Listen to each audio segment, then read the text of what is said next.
You see again the joshiness in this book again, because here they're trying to make out that parliamentary privilege didn't protect all the papers published by Parliament. The fact was in that Stockdale Hansard case that no one had ever challenged it because, like, they did think it was privileged, right? So it had been regarded as privileged, right? And actually, Parliament did claim privileges.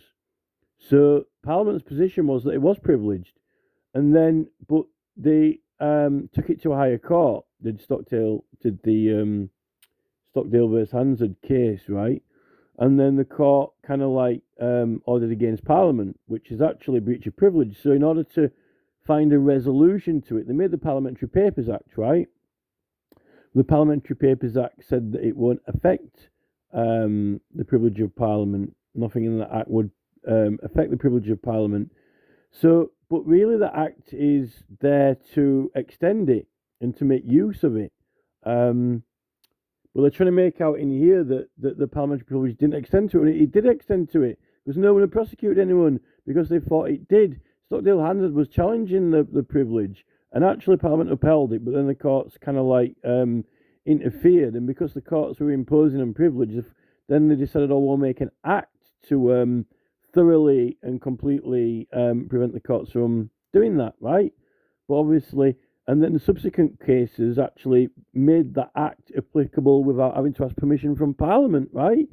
So it's kind of like statute law being applicable without needing consent from Parliament, but you can actually claim the law in courts without Parliament's permission by just saying that Article 9 applies, right? By proving that it applies to a particular thing. And as for they said that they couldn't give an example of cases where Parliament privilege had barred a case. Well, it was because Parliament barred it. Parliament barred it in the first place. They did bar it on that case.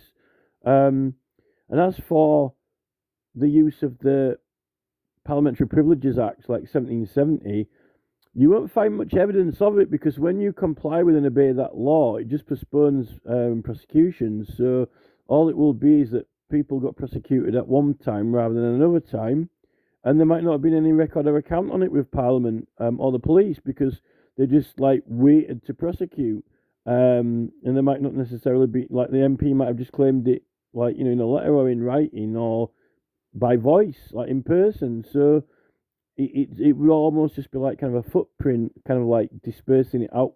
It's a time shift, effectively. You know, it the way that they're describing a lot of these things are they're describing it in a particular way that they want it to be interpreted a certain way when it isn't necessarily the truth.